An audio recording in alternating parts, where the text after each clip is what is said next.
aussi notamment. Et voilà, même pour eux, d'avoir vu cette Coupe du Monde, c'était vraiment un Agréable. super moment. Considérez-vous le match contre la Côte d'Ivoire comme une étape historique pour vos coéquipiers et pour vous-même? Oui, oui, bien sûr, ça m'arrive encore. Il y a, je crois, 3 jours, j'étais encore sur YouTube en train de regarder les résumés du match, etc., avec mes enfants, parce que c'est des moments qui restent. Donc ça arrive parfois de regarder. Et je me rappelle la pression qu'il y avait avant ce match. Honnêtement, je ne suis pas du genre à penser beaucoup avant un match, mais je pense que celui-là, c'est peut-être le match voilà, où j'ai senti quelque chose de différent. On a eu du mal à dormir la veille, on a eu du mal à dormir le jour du match. Et c'était, voilà, au coup de sifflet final, c'était vraiment une joie incroyable. Quelle est la recette d'Hervé Renard pour repositionner le Maroc parmi les grandes nations du football mondial? C'est un coach qui est très complet parce qu'il a eu une expérience en Afrique, il a coaché aussi en France, il a gagné, il ne faut pas l'oublier, la Coupe d'Afrique avec la Zambie, avec la Côte d'Ivoire. Donc, mais je pense que nous, il a su très vite mettre le point là où ça fait mal. Et c'était sur voilà, les sentiments, sur la rigueur. Ouais, exactement. Ouais. Il nous a fait comprendre que voilà, vous êtes tous Marocains, vous dites que vous êtes fiers d'être Marocains, mais est-ce que les Marocains sont fiers de vous? Je me rappelle d'une causerie où il a dit, voilà, les Algériens, ils se qualifient à la Coupe du Monde, ils font des choses, vous faites quoi? Et je me souviens quand on est sorti du meeting, on était tous déçus et un peu énervés aussi contre ces paroles. Et on s'est dit, putain les gars, il faut qu'on fasse quelque chose. Et il a su vraiment appuyer là où ça fait mal, il a trouvé les mots pour nous réveiller et pour qu'on prenne conscience qu'on n'était pas là en vacances ou pour s'amuser, qu'on avait passé beaucoup de tournois importants comme la Coupe du Monde. Et on avait exactement une grande responsabilité de rendre les gens fiers et heureux. Et voilà, il a mis beaucoup de rigueur, parce que c'est ce qu'il faut dans notre sélection, il faut de la rigueur, sinon on n'avance pas. Et il a su trouver les mots vraiment. Mahdi, le Maroc a toujours été considéré comme un adversaire de taille lors des compétitions internationales. Cependant, les résultats ont souvent été un peu décevants. Comment pouvez-vous expliquer ce manque de réussite? Est-ce la malchance, le manque d'un vrai buteur ou bien l'arbitrage? Non, on ne peut pas tout mettre sur l'arbitrage. Je pense qu'on a aujourd'hui une belle génération, des joueurs très, très jeunes, de qualité. Quand on regarde la dernière Coupe du Monde, par exemple, on perd contre l'Iran le premier match, un match qu'on ne doit jamais perdre. On prend un autogol à la 92e minute, malheureusement. Je pense qu'on a été vraiment malchanceux. C'est la malchance? Le premier match, oui. Ensuite, on a le Portugal et l'Espagne. C'était deux grosses nations. On a fait des super matchs. On fait un match nul et une défaite encore, mais honnêtement, on a... C'était pas le manque d'un vrai buteur? Non, on a des joueurs de qualité. On a des joueurs de qualité devant. Après, c'est sûr qu'on n'a pas Cristiano Ronaldo, ça c'est évident. Ce serait bien, mais non, non, je pense que c'est une équipe qui doit continuer à travailler. Il y a une génération qui est très jeune. Je pense à Ziyech notamment de l'Ajax, à Hakimi, le petit Amin Harit. Voilà, s'ils sont sérieux, ils vont avoir, je pense, de bons moments encore devant eux. Dans quelques semaines, vous aurez l'occasion de confirmer vos excellentes prestations lors de la Coupe d'Afrique. Vous sentez-vous capable de remporter ce trophée pour les Marocains? Chaque Coupe d'Afrique, ça va être ma 4e Coupe d'Afrique. On me dit que le Maroc est favori et qu'on va la remporter. Donc honnêtement, je préfère pas penser comme ça. Donc vous êtes le grand favori? Oui, les gens disent ça, les journalistes, mais le Sénégal aussi peut être favori. Le Sénégal a des super joueurs aussi. L'Algérie peut être un favori. Voilà, aujourd'hui, toutes les équipes sont fortes en Afrique. Tous les matchs sont difficiles. C'est des conditions qui sont souvent différentes de ce qu'on peut être habitué. Donc quels sont les favoris de la prochaine CAN? L'Égypte de Mo Salah, le Sénégal de Sadio Mané, ou bien l'Algérie de Riyad Mahrez, ou le Maroc de Benatia? Franchement. Franchement, je pense que l'Égypte, en jouant à domicile, a un léger avantage. Exactement, c'est eux qui organisent. On sait que c'est un peuple aussi qui est passionné de football. Ça va être très compliqué pour les autres équipes. Mais ils ont fait une mal Coupe du Monde. Ouais, ils n'ont pas fait... Mais bon, là, ça va être chez eux. Ça reste une Coupe d'Afrique. Ils sont habitués à la gagner aussi. Moi, je dirais les grands favoris, l'Égypte, et en deuxième, le Sénégal. Considérez-vous la Mauritanie élue meilleure équipe de l'année 2018 par la CAF comme l'équipe surprise de cette édition? Oui, bien sûr. À l'époque, il y avait la Zambie, comme j'ai dit, qui a été gagnée la Coupe d'Afrique. La Mauritanie a certainement aussi son mot à dire. C'est pour ça que je dis qu'il faut respecter toutes les équipes. Nous, il faut vraiment qu'on soit très humble et qu'on respecte beaucoup les équipes parce qu'en Afrique, il y a toujours des surprises et on va voir qu'est-ce que ça va donner. Mahdi, le Raja de Casablanca a gagné la Super Coupe d'Afrique qui a eu lieu à Doha après une belle prestation. Comment avez-vous vécu ce match? Ouais, bah, malheureusement, j'ai pas pu aller les voir parce qu'on avait entraînement. Mais c'est bien, c'est bien. Comme je dis, le football marocain se développe de plus en plus. On le voit à travers les résultats du Wydad, du Raja. Ce sont des équipes qui travaillent très sérieusement avec pas mal de joueurs aussi en équipe nationale. Donc c'est bien, on était très ravis aussi de leur victoire. Et il faut qu'ils continuent là-dessus. Ok. Maintenant, revenons à votre carrière en Europe. AS Rome, Bayern, la Juventus. Laquelle de ces expériences vous a le plus influencé? C'est difficile parce que chaque expérience m'a appris quelque chose. Comme je dis souvent, le Bayern de Munich, j'ai eu la chance de faire 2 demi-finales de Ligue des Champions. Et j'ai pu remporter des titres. Ça a été un moment aussi pareil, un peu difficile à vivre parce que l'Allemagne, c'est un pays assez froid. Je ne me suis pas trouvé très bien avec ma famille en Allemagne, mais par contre, sur le plan football, c'était le très très haut niveau. La Roma, c'est l'année qui m'a permis justement d'aller au Bayern. C'était une ville incroyable. J'avais fait une très grande saison. J'avais été élu en plus meilleur défenseur du championnat, meilleur joueur par les supporters, donc une fierté énorme. Voilà, c'est une expérience que je ne pourrai jamais oublier. À Rome, j'étais vraiment trop bien pour partir. Malheureusement, dans le football, il y a des circonstances parfois que tu ne maîtrises pas.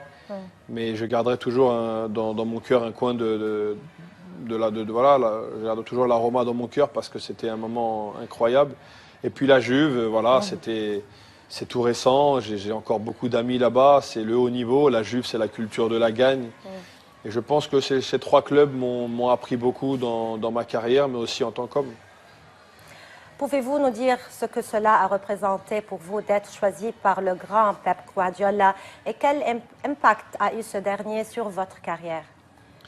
Bah, c'est vrai qu'à l'époque, quand j'étais au Bayern, quand j'ai signé avec lui, c'était quelque chose de voir quand même chaque jour un entraîneur comme Pep Guardiola.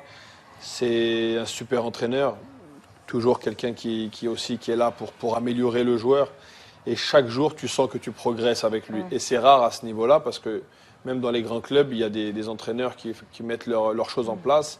Mais tu ne sens pas que tu progresses réellement. Avec Pep, peu importe quel joueur il est capable de l'améliorer, de le faire progresser. Et voilà, ça a été un plaisir d'être entraîné par ce genre de coach. Il m'a beaucoup appris aussi sur le plan technique.